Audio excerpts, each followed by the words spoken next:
Thank you for that beautiful music, Carl and David. Welcome to the First Unitarian Church and to this summer forum. I'm Linda Smith. I'm the wife of Lee Schuster, the sound guy. And because Tim and Kathy Chambliss took a well-deserved vacation, we're your hosts for today. They've given me lots of instructions so I don't mess it up. So first, housekeeping. In order to convenience the sound system in the recordings, we will not go through this door once services are underway in order to avoid feedback, which is unpleasant. We have a I-coil loop system for those with hearing aids that have that compatible, so you'll be able to hear well. For those that would like hearing assistance that do not have those hearing aids, we have headphones in the foyer that Lee and the ushers can help you with if you would like to get hearing assistance.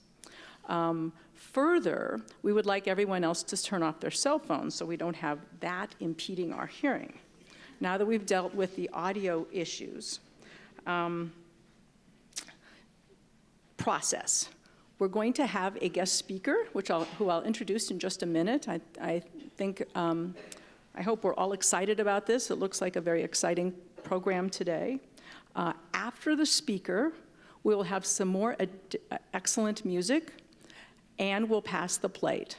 During the offering, we'll want to be quiet while the music is going on so that we can reflect upon and appreciate the music. After the offering, we will do the question and answer program, and Lee and I will handle the microphones. I think that's enough for housekeeping. Now we turn to the important part of the program, introducing our speaker. Our speaker today is Thomas R. Smith. He is a poet himself, having published on 3 continents in journals, anthologies, and I think 7 books of poetry. He is an educator teaching poetry and a writer and critic, having written critical commentary about poetry. And he comes here to visit us from River Falls, Wisconsin. He's also someone who personally knew and studied with the late poet Mary Oliver. This morning, he will reflect upon the lesser-known aspects of Mary Oliver's work, specifically her writing that reveal her struggle for personal healing and a reckoning with the geopolitical forces that threaten peace and the fabric of our planet. Our speaker's topic today is Another Side of Mary Oliver, Beyond the Nature Poet. Please join me in welcoming Thomas R. Smith.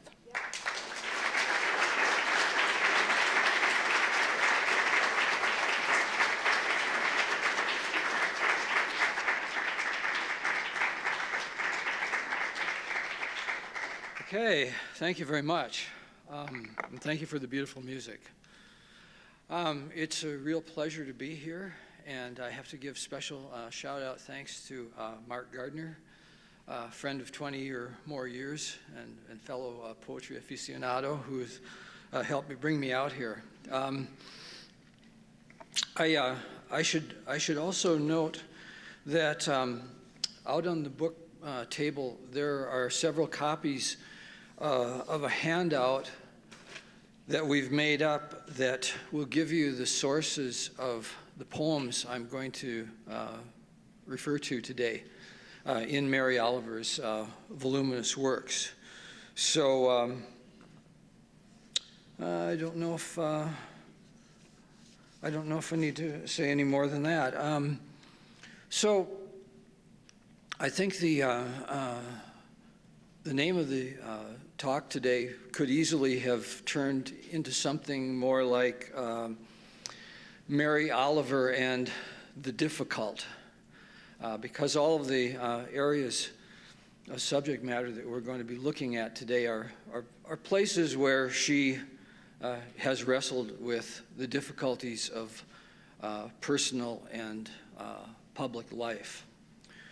Life as a citizen, not only of her town and her country, but of the world and of nature.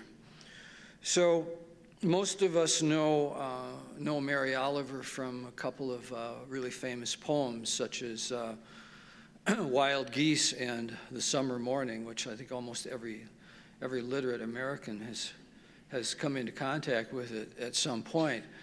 But there's a problem in limiting our view of Mary Oliver to simply a nature poet, because nature poetry itself can be easily ghettoized and dismissed.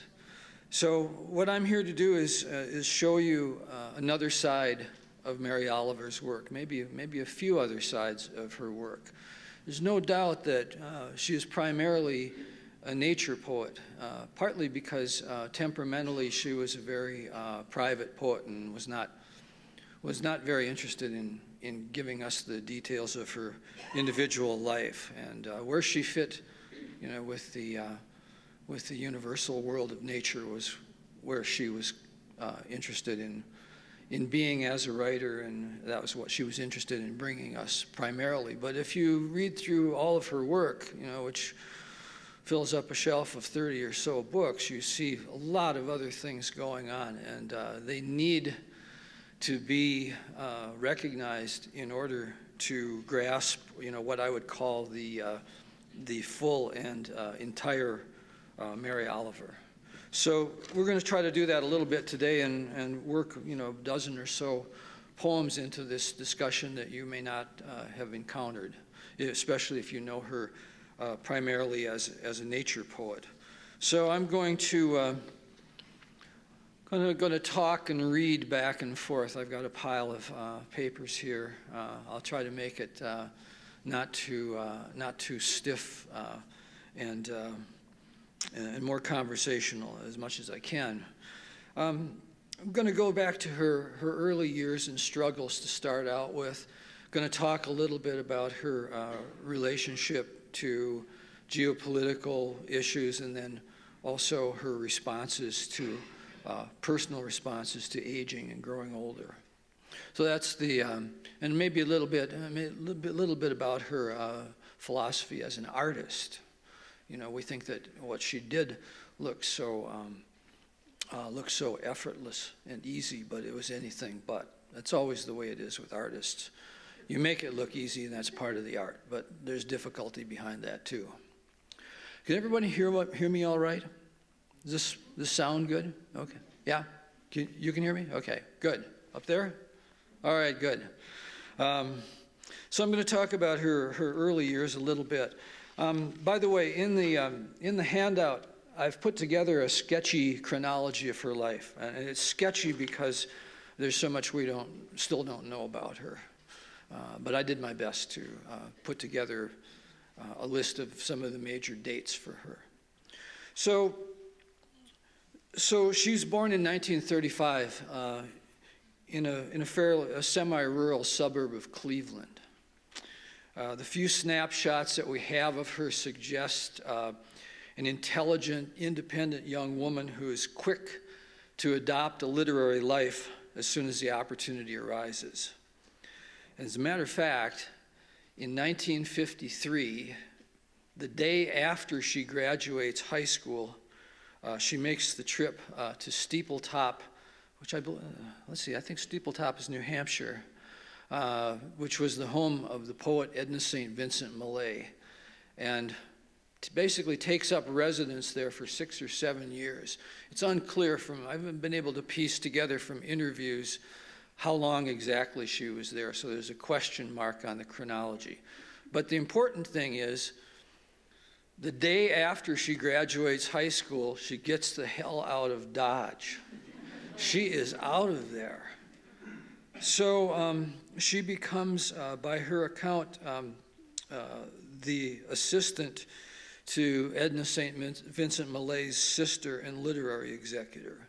Now, there also takes place at Steepletop a really fateful, important event for her. She meets her future long-term partner, Molly Malone Cook, a photographer. But the exact timing of this is not clear. There are a couple of good interviews of her. Krista Tippett did an hour-long interview on the public radio program On Being, and Oprah's magazine published a fairly lengthy interview, a few years ago. Okay, so we back up now here to asking the question, what would make this sort of instant escape from her home after graduating from high school desirable or even necessary? Well, throughout most of her career, Mary was conspicuously closed-mouthed and private about her personal life. And only in later years did she open up in poems and in interviews. So for a long stretch of time, she wasn't going to tell you much of anything direct about her personal life. You had to piece it together from her writing. Here's a quote from her Krista Tippett interview. It was a very bad childhood for everybody, every member of the household, not just myself, I think. And I escaped it barely, with years of trouble. But I got saved by poetry, and I got saved by the beauty of the world. So let's look at an early poem of hers and see what it tells us about this situation. It's called "The River Styx, Ohio," which, by the way, was the title poem of her second book, which you can't get anymore unless you have hundreds and hundreds of dollars. The River Styx, Ohio. We drove through October, grandmother pointing at cows, mother bifocal squinting at maps for a crossroad. We came instead to the River Styx, Ohio. Dead leaves fell ruffling like an ugly lace down the brown hillsides, past some empty buildings. We left the car and wandered through a field, 3 ladies pausing in indifferent space. Some cows drank from a creek and lurched away. Whoever named the place learned the hard lesson, I'd guess, without much fanfare or delay. Farms to both sides shook, bankrupt in the wind. We hope for magic, mystery endures. We look for freedom, but the measure's set. There was a graveyard, but we saw no people. We went back to the car. Dim with arthritis, time, the muddied seasons, grandmother poised in the back seat again, counting the cows. My mother's tightening fingers scratched at the roads that would take us home. On the wheel, I tensed my knuckles, felt the first stab of pain. Okay, so this isn't exactly what we think of as a Mary Oliver poem, right? It's not your typical one. It's about something else. And at this point, we have to only guess at what it's all about. But it seems that the search for female relatives and mentors is a prominent theme that comes up in those first couple of books of hers. I think the poem's also unusual in identifying as characters both her mother and grandmother explicitly. There generally is in these poems about female relatives at least a hint of foreboding, perhaps a fear of hereditary weakness or illness, a family fatedness. We may notice with some surprise how many of Mary's early poems are about people.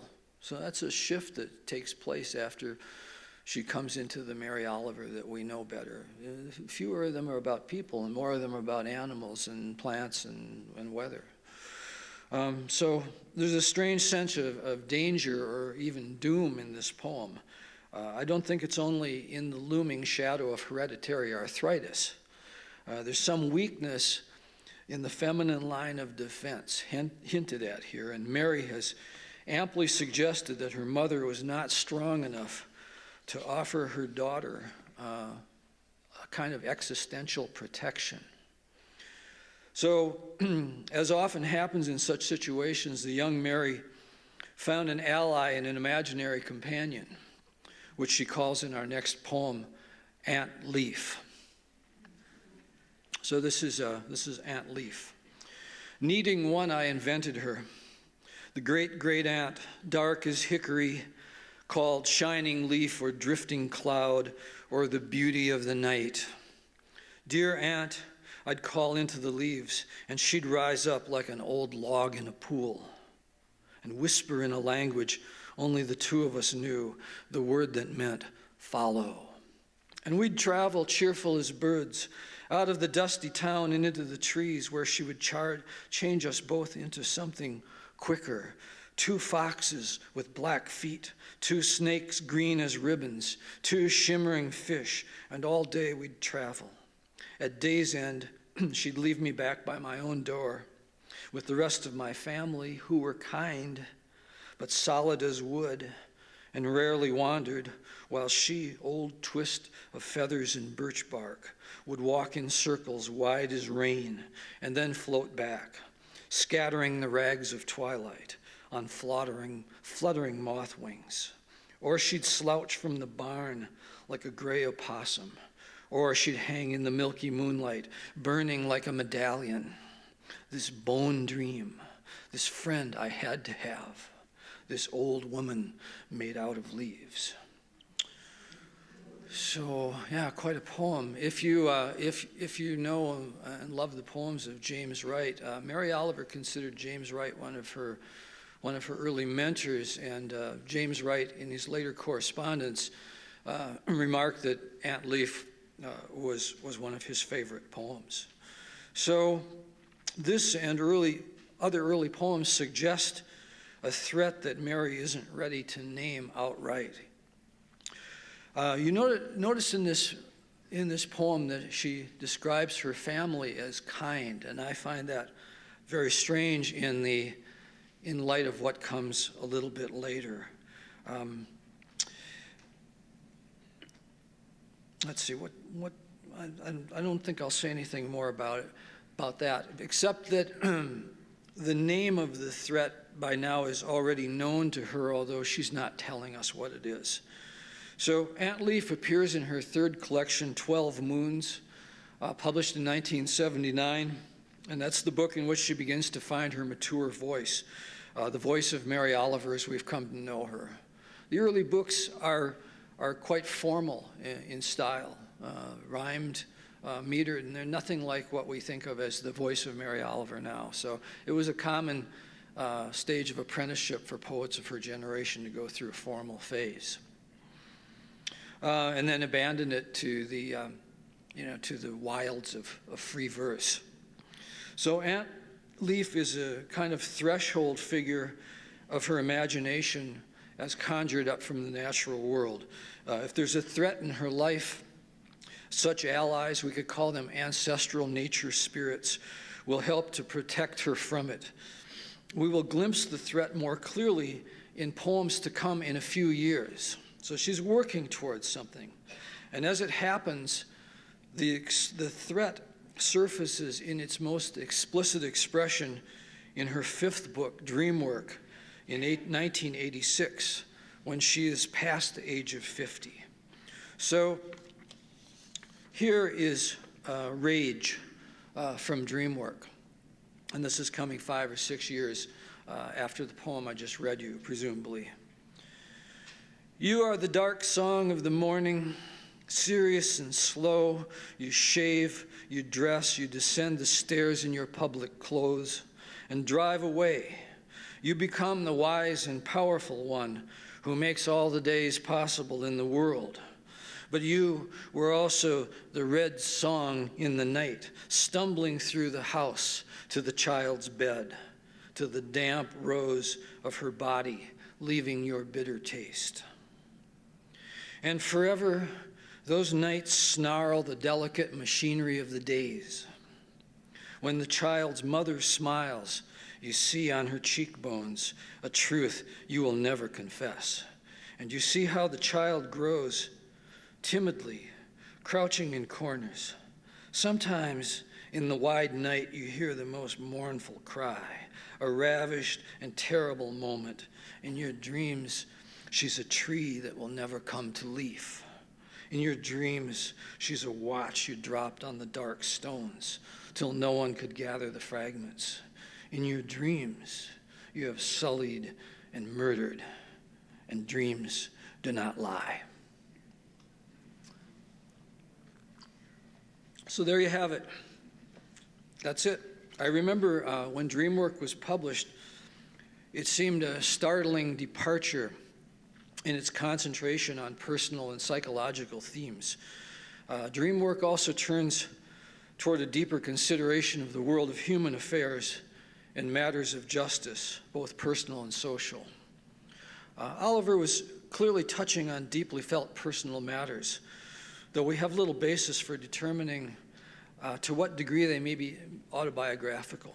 Rage, though, certainly is autobiography, as the poet herself in later years admitted, and its direct address of an abuser sets it apart from earlier efforts. The anger is fierce and sharp, and an expansion of Mary's emotional range in her poems. Now, there's another poem from Dreamwork, The Journey, that is really an assertion of her willingness and determination to free herself, such as she's able to, from the abuses and terrors of the past. She must save herself before anyone else. The Journey. One day, you finally knew what you had to do and began, though the voices around you kept shouting their bad advice. Though the whole house began to tremble and you felt the old tug at your ankles. Mend my life, each voice cried, but you didn't stop. You knew what you had to do, though the wind pried with its stiff fingers at the very foundations, though their melancholy was terrible. It was already late enough, and a wild night, and the road full of fallen branches and stones.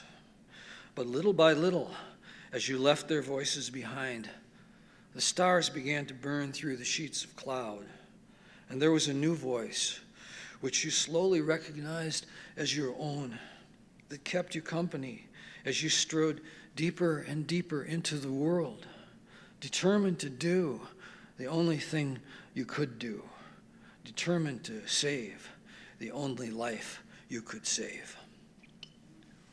See how those poems go together?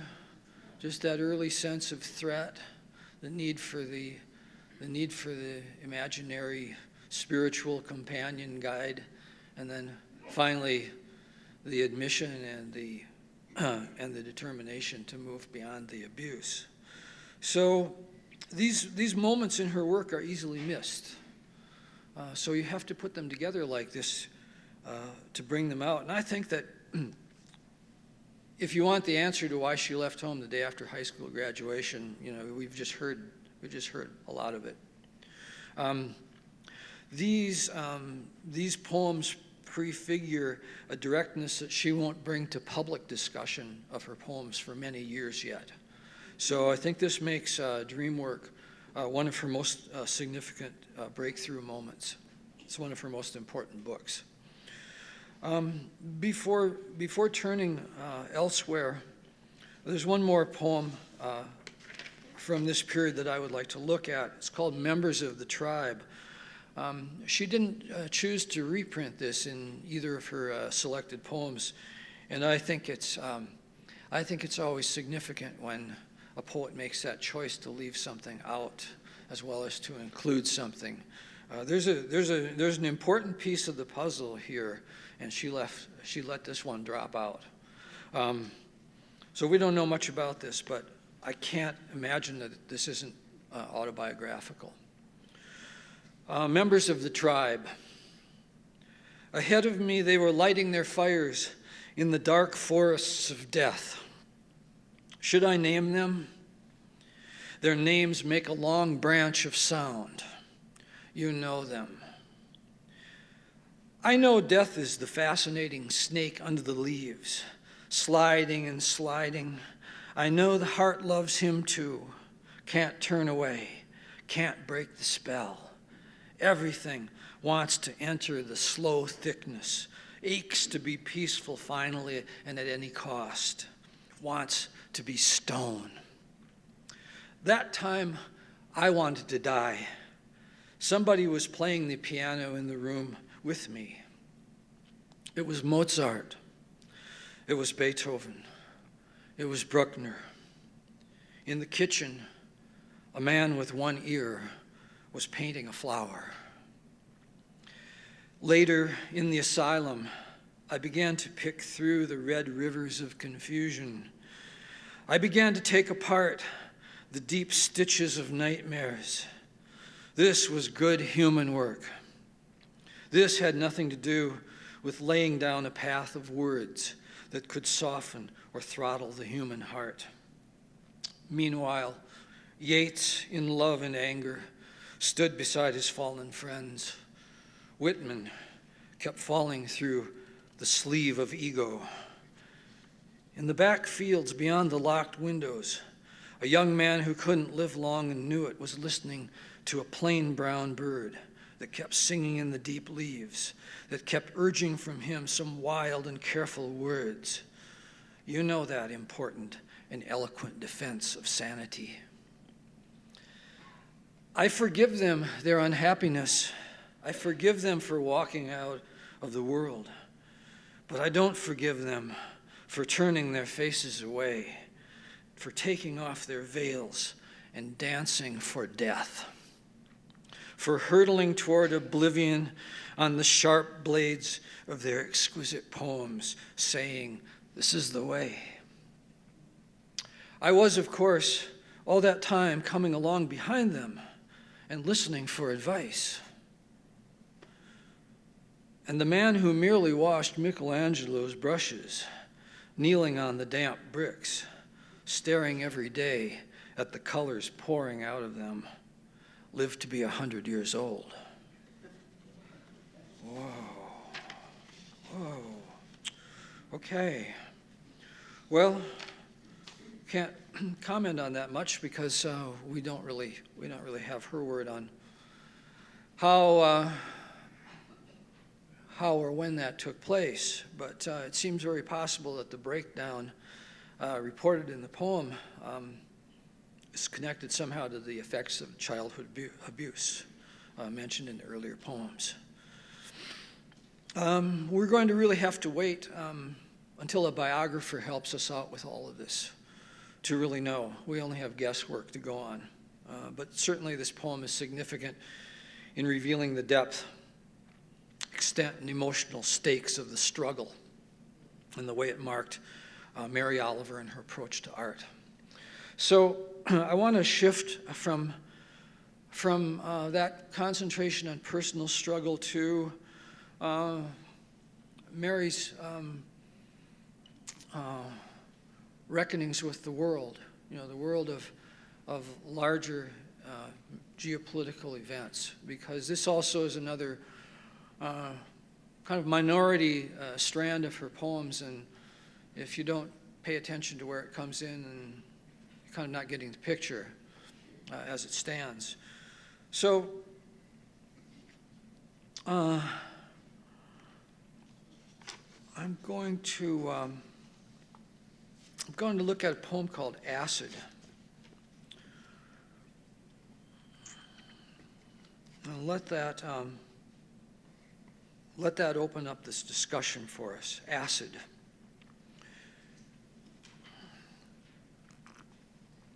In Jakarta, among the vendors of flowers and soft drinks, I saw a child with a hideous mouth, begging, and I knew the wound was made for a way to stay alive.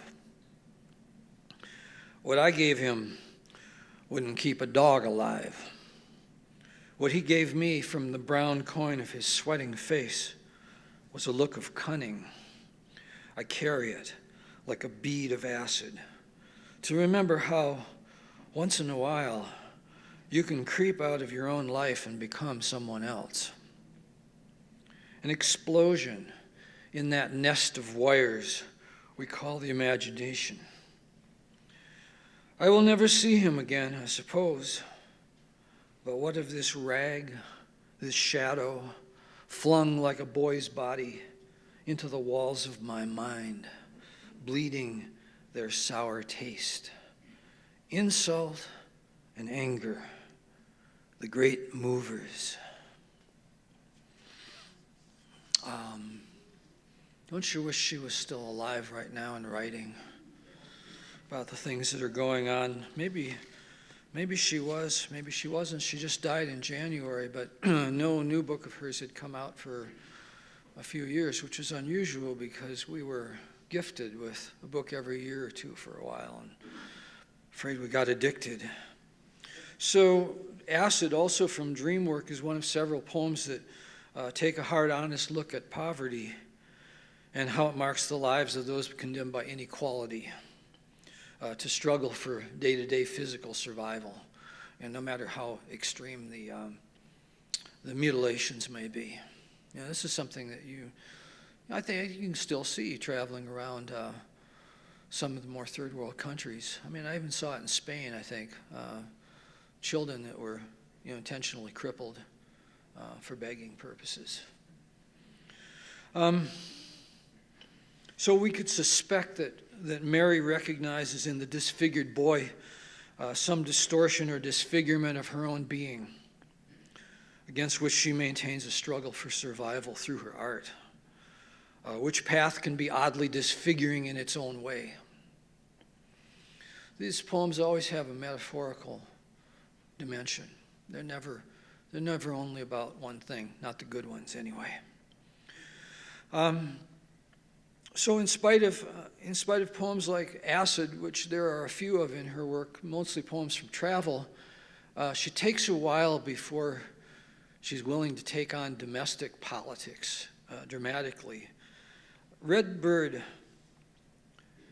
which came out in 2008, was her most politically explicit book to date. The title itself, Red Bird, signals anger, alarm, ferocity. And not surprisingly, this book comes at the end of the George W. Bush presidency, which did damage to our country and the world from which we haven't recovered yet. There's a poem in Red Book called Of the Empire. And it perhaps intentionally echoes Whitman's diagnosis in Democratic Vistas of 19th century America's hollowness of heart, which Whitman identified as the great American sickness of his time. Hollowness of heart. So this isn't her most poetic poem, in air quotes, but the truth it speaks, she accomplishes with great clarity, economy, and dignity. Of the empire. We will be known as a culture that feared death and adored power, that tried to vanquish insecurity for the few and cared little for the penury of the many. We will be known as a culture that taught and rewarded the amassing of things, that spoke little, if at all, about the quality of life for people, other people, for dogs, for rivers. All the world in our eyes, they will say, was a commodity. And they will say that this structure was held together politically, which it was.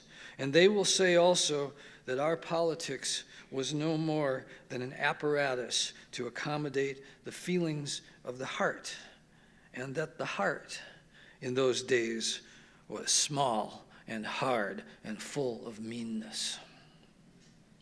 Wow. There we go. Hard to embellish that or say any more than she says. So she goes beyond criticism of the Bush administration and its policies and really indicts a general American tendency to commodify life. And Whitman saw this too. Philosophically, I'd say this poem links to her environmental concerns. That wider perception at the rot at the heart of the nation that degrades its politics also degrades its environment. Now, this is a poem that speaks of a certain kind of imperialism. The strategy is different, though, that she uses. And in a certain way, she braids together her more polemic strain with her more familiar approach to nature poetry. It's called Two Kinds of Deliverance. And it focuses back on a scene typical of its day in her childhood when a Native American man would come to the school and maybe talk about Indian culture, maybe do a dance, maybe display a headdress. Two kinds of deliverance. Last night, the geese came back, slanting fast from the blossom of the rising moon down to the black pond. A muskrat swimming in the twilight saw them and hurried to the secret lodges to tell everyone spring had come. And so it had. By morning, when I went out, the last of the ice had disappeared. Blackbirds sang on the shore. Every year the geese returning do this.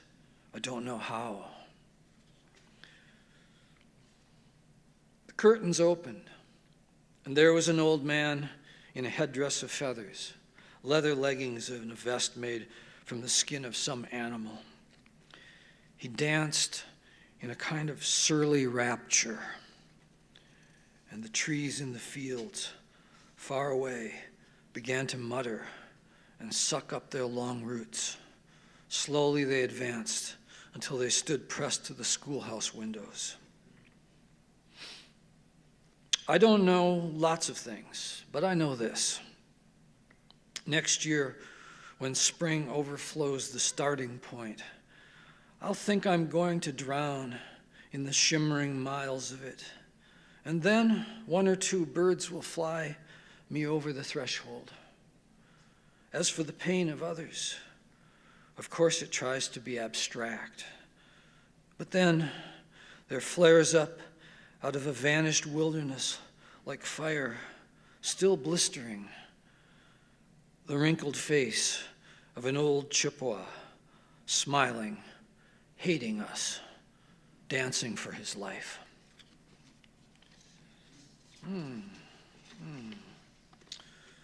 So, if you're a poet,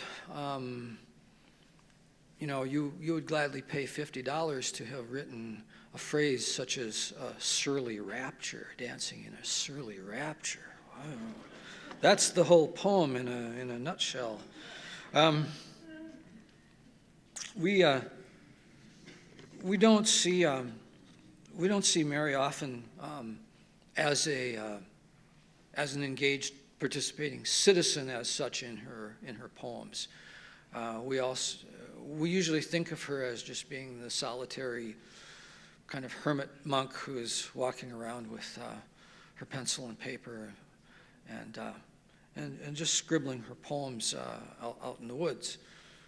This one shows us a little closer maybe what her daily consciousness beyond poetry was like.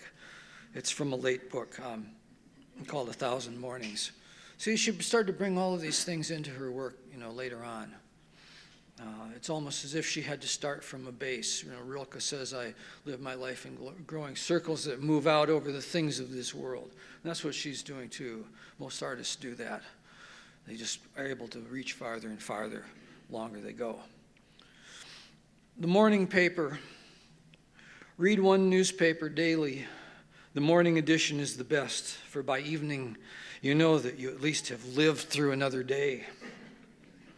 And let the disasters, the unbelievable yet approved decisions soak in. I don't need to name the countries, ours among them. What keeps us from falling down, our faces to the ground, ashamed, ashamed?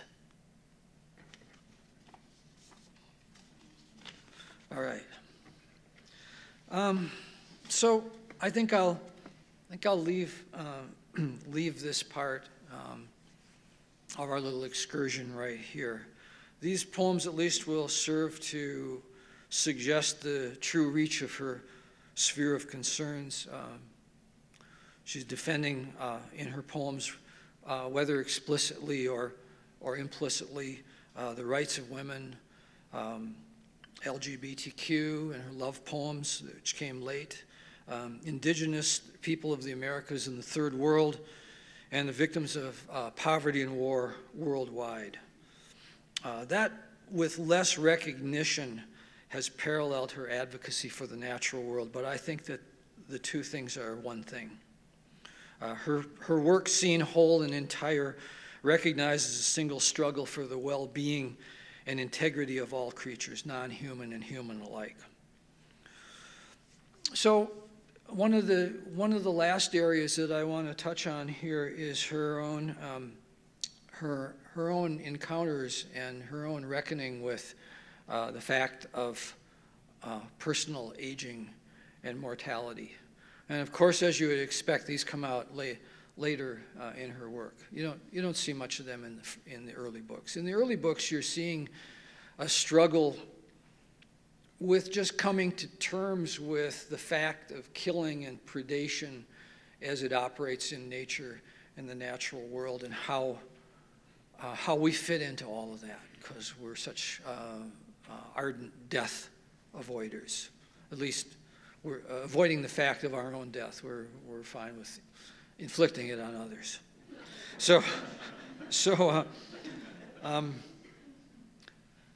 I should note that this reckoning with her personal mortality and aging really deeply involves her spiritual and emotional response to the death of her longtime partner, Molly Malone Cook, in 2005. Right after that, in 2006, there appears an odd book called Thirst, which registers the immediate aftermath of the death. And in some ways, I feel that it's one of her less successful books, because one thing that happens in it is, for the very first time, she's introducing orthodox religious language into her book. And it doesn't feel as though it fits. It doesn't though it feels with the whole picture of her that we've gotten. Maybe she's been underground with this for a while, and it's surfaced with the grief over the death of her partner. I don't know. But she either comes out of the closet or converts as Episcopalian. So that's one of the shocks for Unitarians, to find out that Mary Oliver was an Episcopalian. For what it's worth, she was in the same faith and probably gay community in Provincetown as the filmmaker John Waters. How's that for a little piece of Mary Oliver trivia? Okay, so fortunately for her readers, she seems to regain balance with the next collection, Red Bird, the one we've quoted, of the Empire in 2008. She seems basically too alive to the wonder and beauty of the world to let herself linger long in ostensible grief. So for a poet like Oliver, aging presents particular physical challenges, because she's been such an outdoor physical active person, and now she no longer has the stamina to do what she's done previously. As a matter of fact, she moves in recent years from her beloved Provincetown to a town in the Florida Keys, just for relief from the northern weather and for ease of movement. And her later interviews suggest that was a hard adjustment for her, being in Florida instead of living up in Massachusetts. So intimations of health problems spike these later poems, but she's not the kind of poet who's going to share the details with us. There are cancer incidents, but unless I'm wrong, I don't think she even mentions the disease by name in her poems. She's not going to give it that power. So I'm going to look at a couple of poems from her last few books that deal with the effects of aging on her. And the first one is rather psychological, and I think it goes back to these early poems about the abuse too, for sure. And I'll just ask you to remember that in one of the early poems, remember she described her family as kind. Wow, I think all of the evidence says that Mary Oliver just was not ready to be honest about that in 1979. So this is Mary Oliver in, what year was this book? It's from a book called Blue Horses in 2014. To be human is to sing your own song. Everything I can think of that my parents thought or did, I don't think and I don't do. I opened windows, they shut them. I pulled open the curtains, they shut them. If you get my drift. Of course, there were some similarities. They wanted to be happy, and they weren't. I wanted to be Shelley, and I wasn't. I don't mean I didn't have to avoid imitation. The gloom was pretty heavy. But then for me, there was the forest where they didn't exist, and the fields, where I learned about birds and other sweet tidbits of existence. The song sparrow, for example. In the song sparrow's nest, the nestlings, those who would sing eventually, must listen carefully to the father bird as he sings and make their own song in imitation of his. I don't know if any other bird does this, in nature's way, has to do this. But I know a child doesn't have to. Doesn't have to. Doesn't have to. And I didn't. To be human is to sing your own song. Well, that's true. That's true of artists in general. You absolutely have to learn how to sing your own song, and it often involves rejection of your parents' song. This is a brilliant poem. So age has given her the freedom to be honest about her feelings, and to some extent about her past, and including those parents that she worked so hard to escape as a young person. There's no glossing over, no excuse-making, no false familial piety. She's reached that point of honesty of which D.H. Lawrence has said, "The feelings I don't have, I won't say I have." So I think this poem is a really good postscript to poems like Rage and The Journey. So increasingly in Mary's later books, she was able to give us at least one longer reflective, I call them state of the poems, in which she intends to summarize and encapsulate some of her wisdom attained in living. And this is one of my favorite ones. This is from a book called Evidence in 2009, which is really one of her best later books. It's a fabulous book, and this is a great poem. To begin, and it's very Whitman-like.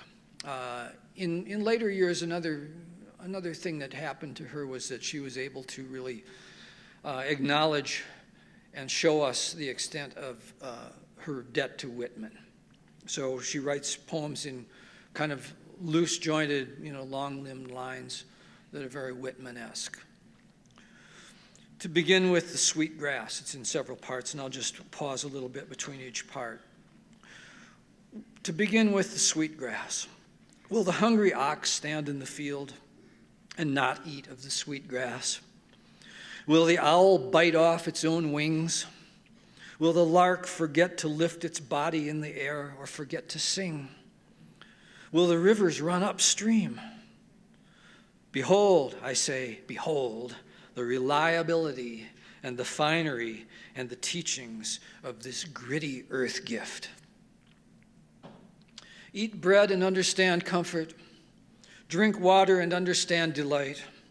Visit the garden where the scarlet trumpets are opening their bodies for the hummingbirds, who are drinking the sweetness, who are thrillingly gluttonous. For one thing leads to another. Soon you will notice how stones shine underfoot. Eventually, tides will be the only calendar you believe in. And someone's face whom you love will be as a star, both intimate and ultimate, and you will be both heart-shaken and respectful. And you will hear the air itself like a beloved whisper, "Oh, let me for a while longer enter the two beautiful bodies of your lungs." The witchery of living is my whole conversation with you, my darlings. All I can tell you is what I know. Look and look again. This world is not just a little thrill for the eyes. It's more than bones. It's more than the delicate wrist with its personal pulse. It's more than the beating of the single heart. It's praising. It's giving until the giving feels like receiving. You have a life. Just imagine that. You have this day, and maybe another, and maybe still another. Someday I'm going to ask my friend Paulus, the dancer, the potter, to make me a begging bowl, which I believe my soul needs. And if I come to you, to the door of your comfortable house, with unwashed clothes and unclean fingernails, will you put something in it? I would like to take this chance. I would like to give you this chance. We do one thing or another. We stay the same or we change. Congratulations if you have changed. Let me ask you this. Do you think that beauty exists for some fabulous reason?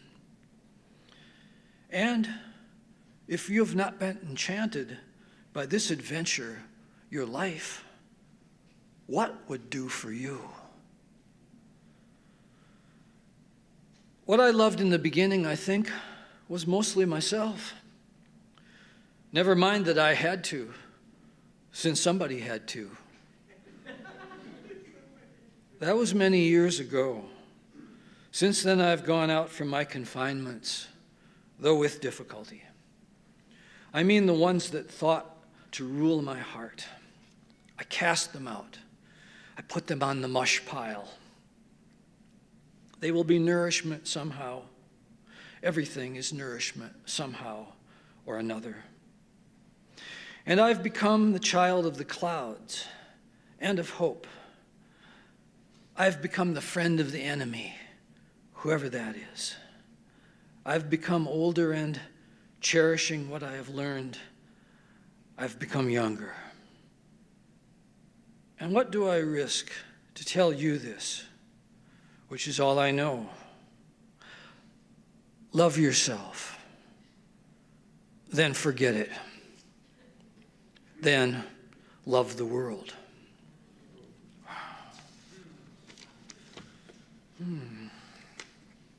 I'm getting to the point in this where I feel that Mary is starting to shut me up, or trying to shut me up, because his poems are so powerful.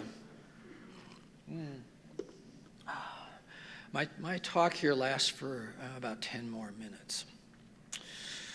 So I'm going to look at one more of her poems from Evidence.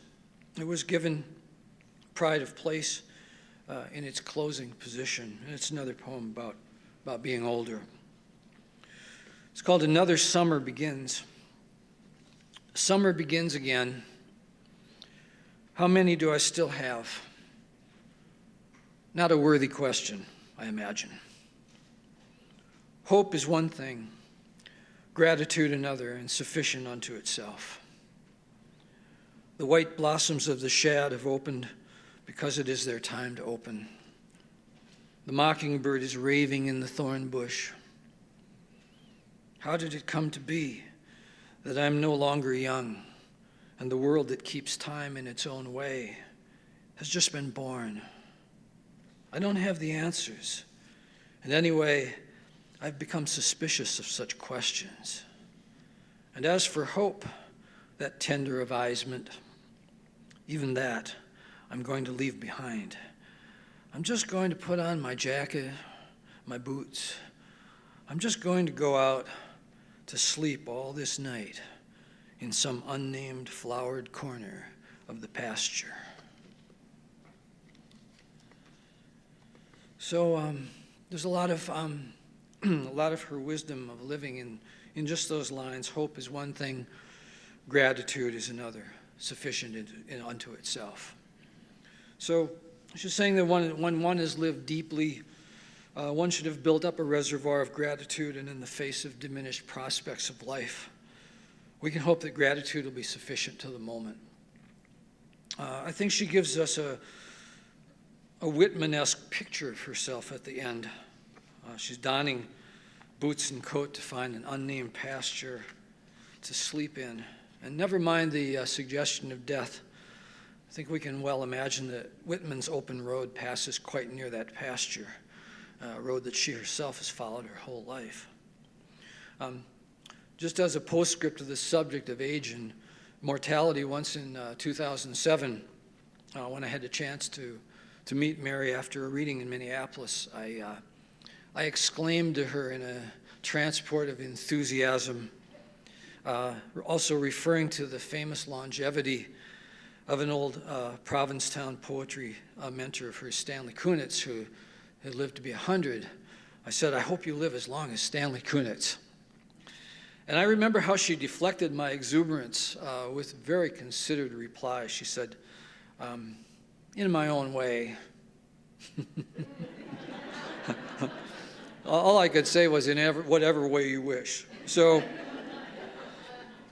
I'm going to wrap this up by taking a look at a couple of things that she has said about herself as an artist. Because I think that it's so easy to hear these poems that are so conversational and fluid and so direct from the artist to ourselves that we can forget that this is something that was laboriously worked on in private before it became public for us.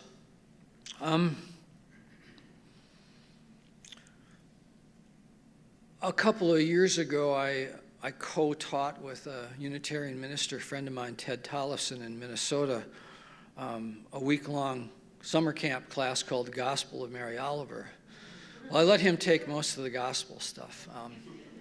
I really was interested in filling out the picture with some of the material that we've looked at today. And I believe that, anyway, Mary doesn't need to be a gospel provider per se, because the world itself is a kind of gospel when viewed with generosity, gratitude, and an open heart. And for Mary Oliver, the world was this kind of gospel. She nurtured her own heart response to life through a total of more than 30 books. I believe that she would have agreed with the English Romantic poet John Clare, who wrote in a poem called "Sighing for Retirement," and this is a quote from Clare.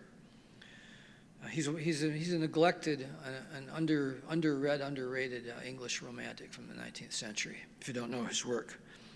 He said, "The book I love is everywhere, and not in idle words.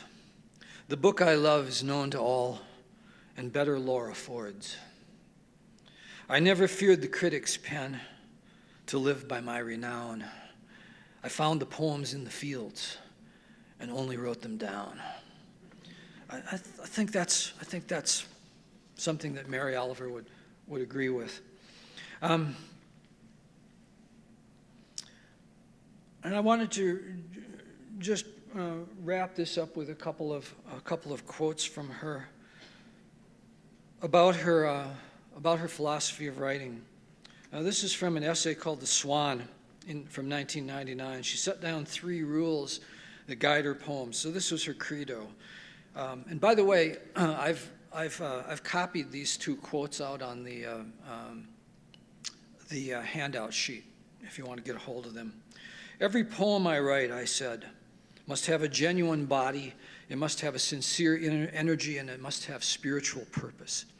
If a poem, to my mind, failed any of these categories, it was rebuked and redone or discarded. Over the 40 or so years during which writing poems has been my primary activity, I have added other admonitions and consents. I want every poem to rest in intensity. I want it to be rich with pictures of the world. I want it to carry threads from the perpetually felt world to the intellectual world. I want each poem to indicate a life lived with intelligence, patience, passions, and whimsy. Not my life, not necessarily, but the life of my formal self, the writer." So there's a distinction there between what she's giving to the public and who she is day to day. So I think that's really key in having some realism about her. Okay, and here's Here's one more statement, a prose statement of hers. It's really kind of a credo, and you may well find your inner critic stepping up and saying, no, I don't believe that, I don't believe it. But you have to take it on faith that she absolutely meant every word of this. No poet ever wrote a poem to dishonor life, to compromise high ideals, to scorn religious views, to demean hope or gratitude, to argue against tenderness, to place rancor before love, or to praise littleness of soul. Not one, not ever. On the contrary, poets have, in freedom and in prison, in health and in misery, with listeners and without listeners, spent their lives examining and glorifying life, meditation, thoughtfulness, devoutness, and human love. They have done this wildly, serenely, rhetorically, lyrically, without hope of answer or reward. They have done this grudgingly, willingly, patiently, and in the steams of impatience. They have done it for all and any of the gods of life, and the record of their doing so belongs to each one of us, including you. That's how she ends one of her books, one of her prose books. So I am going to do something really presumptuous to cap this off, and I'm going to read one of my own poems. Where is it, is the question. I think it's at the end of this pile. Or maybe I'm... The trickster is at work here. I think it's here. It should be here. Okay. Good Lord.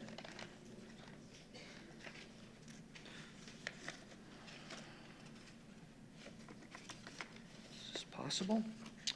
All right. It is not here. Or did it get shuffled to the back again? It's probably sitting on the desk. Okay. So I was going to do that. It's an elegy for Mary Oliver. And I really thought I had it in this sheaf of papers. But, oh, here it is. Oh, my God, it just got shuffled. Okay, all right. And I'm just going to use this as a barefaced, shameless plug for poetry reading I'm doing tonight here at 7 o'clock. If you like what you've heard so far, please come tonight.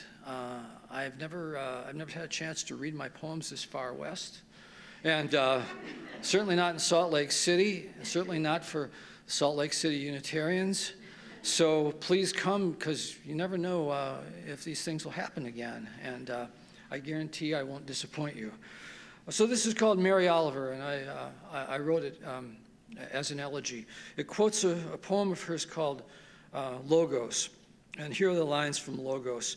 Accept the miracle, accept too each spoken word spoken with love. Accept the miracle, accept too each spoken word spoken with love. Your words were always about the miracle, always about love, seldom about yourself, never about yourself only. You made them simple, dignified, a pair of boots anyone could wear, walking into the sun, the wind, the rain.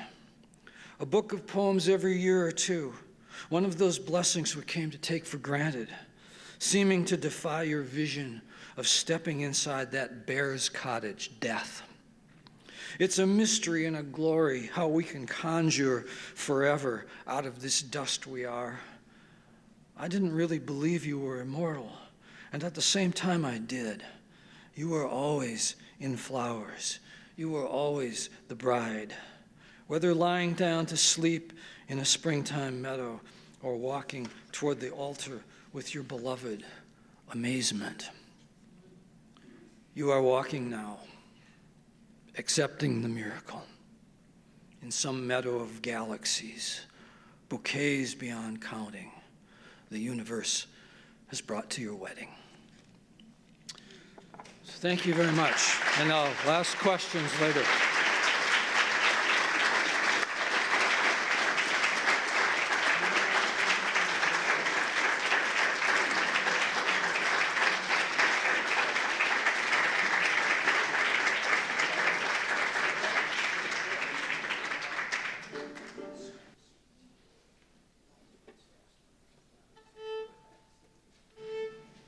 We'll now have an interlude during which we'll pass the plates and hopefully quietly listen to the music while it's being presented.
Thank you very much again. And I neglected to ask the assembled masses to thank the ushers, the coffee preparation people, the childcare people, and I think Mark Gardner for hosting our speaker. So if we could please give a round of applause to...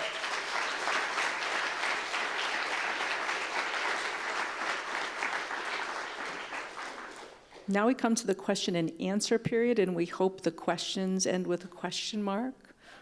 Don't want to discourage poetry recitation, but maybe not the place for your own poetry.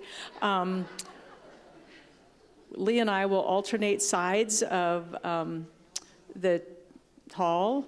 If anyone in the balcony wants to ask a question, please come downstairs because we're not going to throw the mic up to you. It's important to speak into the mic and hold the mic closely to your mouth. As so. It's not on yet. It's muted. He has to hit the unmute. He has to hit the unmute button. It's on now. And do talk into the mics because otherwise the hearing assistance doesn't work. Elliott Hall doesn't hear anything, and the recording we're making that we'll post on the web won't have your question in it. So.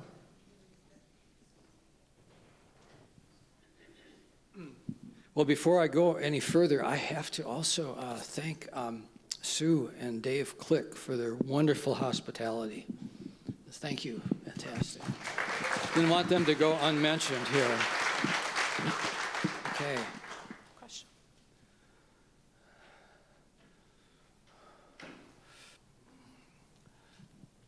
Are there any echoes of Edna St. Vincent Millay in her poetry, and did she acknowledge them? I'm sorry, what was that? Any what? Edna St. Vincent Millay, are there any references to learning or appreciating her poetry as she worked with her sister? She doesn't often mention contemporary poets in her work. She does have an essay called Steepletop in one of her essay books about that period and about Millay. But no, there aren't any particular poems that come to mind. Although interesting, I have to note, another poet that she really considered one of her mentors was the brilliant Utah-born poet Mae Swenson. And Mary Oliver didn't often make specific dedications to her poems, but when Mae Swenson died, she dedicated a poem called The Waterfall to her. That means that she was important. Okay? Must be. Okay. Hi. Hi. How did you discover Mary Oliver? About 1980, I walked in a bookstore in Minneapolis and bought Robert Bly's anthology of nature poems called News of the Universe, and there was one Mary Oliver poem in it called Sleeping in the Woods, and I said, wow, I got to find out about this poet. And that's how it started. That led to one book, and then one book led to 30 books. Thomas, I'm going to follow up on that. I happen to know you know Robert Bly very well, but I had never heard him mention any of her poetry. And in your little piece about her in Minnesota, you mentioned that they seem to know each other. So I'm wondering if you could elaborate on that. Oh, well, that's a surprising question in a way, because I know personally that they were great fans of each other's work. I think that the News of the Universe publication really helped expose her to a large swath of audience that she hadn't had before. So Bly's power as an anthologist was able to benefit a lot of other poets. She, I think there's a short blurb by Mary Oliver on Bly's big collected poems that just came out this past year. Yeah, you look surprised. Well, take a look. Take a look at the jacket. No, I mean, I happen to know that that they were friends, and yeah. I don't know. Maybe they were people that didn't talk much about each other, but they were closely following each other.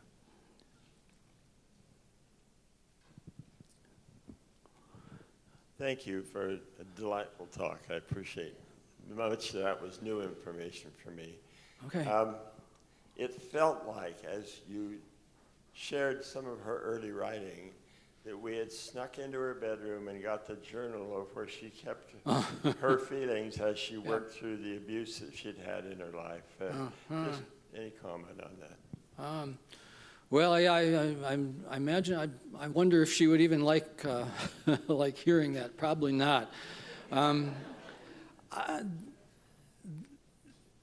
You have to read her whole, too. It helps to just start at the beginning and just go through her books, and then you really see the rise and fall of different themes. But I'll give you a tip on reading her autobiographical. She's a very cunning poet when it comes to covering her tracks, and her way of arranging a selected poems is to work backwards, put the new poems first, and then progressively work back to the earlier books. And what that does also is it kind of it kind of destroys the sense of narrative and chronology relating to her life. So you can read her selected poems and not really get a sense of that. But if you read them backwards, starting with the earliest poems and then going forward, it pops out. That was my discovery. That help? Yeah.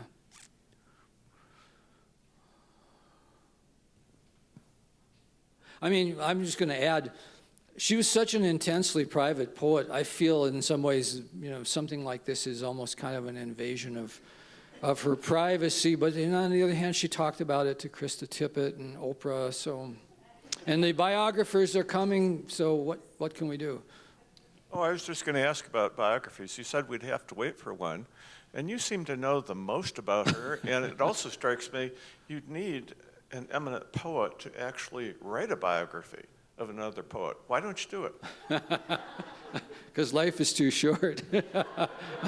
I got other books queued up. No, it's a good question. I'm sure somebody is getting to it.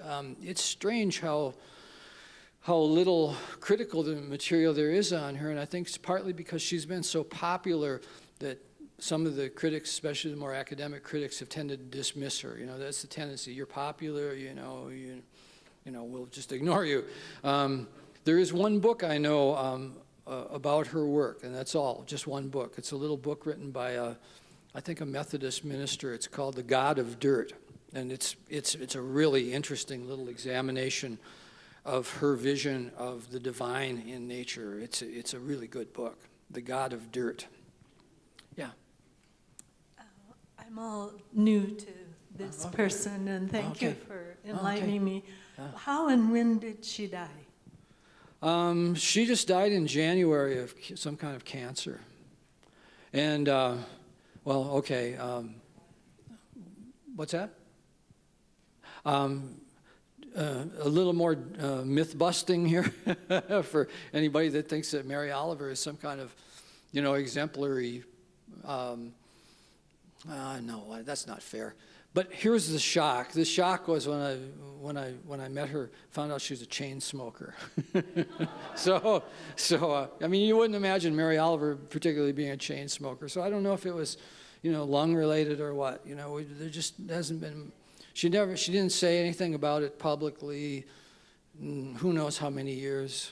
I don't know. So like I say, it's waiting for the biographers.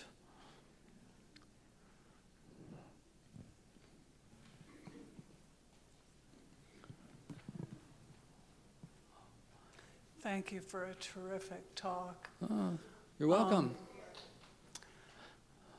For me, our world gave me a kind of tantalizing glimpse into her and Molly's everyday life and relationship. Yeah.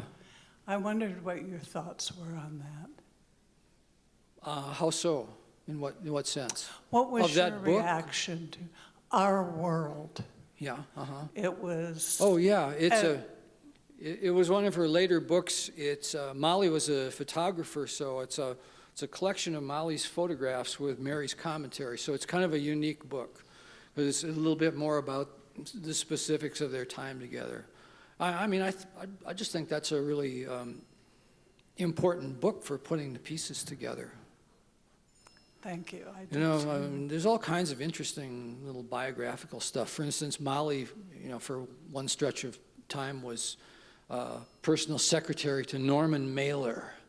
How about that? I mean, can you imagine, maybe Norman Mailer and Molly Malone Cook and Mary Oliver and John Waters sitting at the same table somewhere?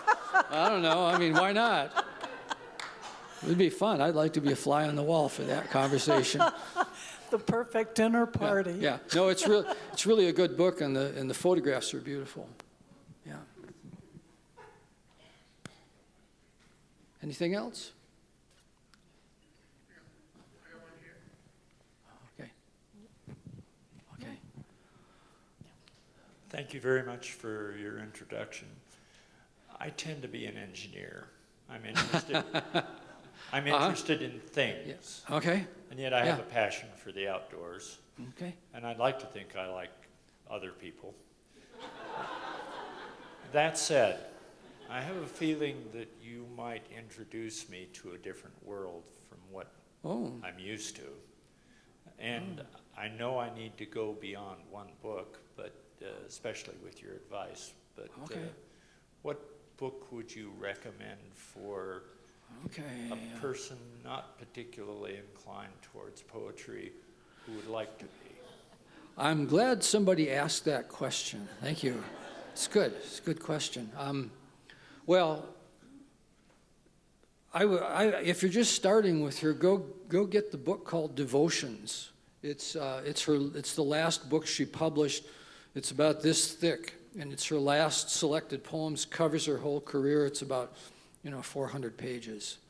That'll and read it backwards. Read it backwards. If you want to really plunge in, to some of her really great books. She won the Pulitzer for American Primitive, her fourth book, which is fantastic. Dreamwork is the one after that, which really starts taking on the hard stuff. That one is tremendous as well. Among the later books, there's a book called Why I Awake Early that, is just beautiful, page after page after page. Evidence, which I mentioned, is really a good late book. So, there's a little fistful for you. And if you're interested in just the art of poetry, she wrote 2 prose books about poetry that are very accessible. One of them is called Poetry Handbook, but an even better one is called Rules for the Dance, which is a guide to traditional metrical poetry, which is surprising because that's not what she's known for, but that's where she started. That was her base, and she understands that as well as anybody. Oh, yeah. She was a dog person, and she collected a lot of her dog poems in a late book called Dog Songs. So that too. That seems like the perfect final question, but my husband says we should ask for one final question. Oh, okay.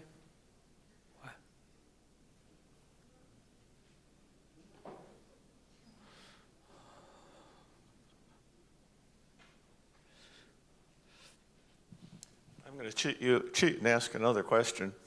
As the world's foremost authority, seemingly. No. I'm just the one that's speaking up, that's all. Yeah, what I've always been curious about is what, a lot of people in the arts, particularly the performing arts, have no choice about where they work. Leonard Bernstein and George Balanchine, et cetera, and so forth. As members of the LGBT community, no choice at all about where they work. But some of them, as you probably know, the most famous, or that's arguable, but the most famous concert pianist of the last century, Vladimir Horowitz, had a cover marriage, as many of them did, and even cover children, marrying the daughter of Arturo Toscanini. She lived in Provincetown, the end of the Cape Cod Peninsula, year-round population of only a couple thousand. The question is, do you think her choice of living there was more a withdrawal from human society because of her lesbian status, or was it more an embrace of nature? Whoa, that's really a good question. Well, if she and Molly were going there to be near a supportive gay community in a place rich in natural beauty, wouldn't that be a positive move? I mean, I don't see it as a negative. I don't think she was any more in retreat there than she would have been anywhere else. That's just my sense of it, but I don't know. That's a big question. Big question. Is that good enough for now? Thank you very much. Okay, we'll wait and see. We'll wait and see what the biographers say. Okay, thank you very much. Good questions. got books out there too. Some of them are a little bit Mary Oliver influenced, so I'm glad to sign them. Come tonight, though. Come tonight. Okay, so we're going to hear a postlude, but before we do, just a couple of announcements. Next week's summer forum, we will have, there'll be a little bit of a shift in tone. We'll have the 2 final candidates for mayor of Salt Lake City, so that will be a real treat of a different sort. And I do want to remind you in your order of service on the second page, the details about Thomas R. Smith's poetry reading tonight are there, 7 o'clock, Elliott Hall. Robert Bly also weighed in on Thomas R. Smith, calling him a high-spirited poetry horse riding over the hills of emotion, so do come.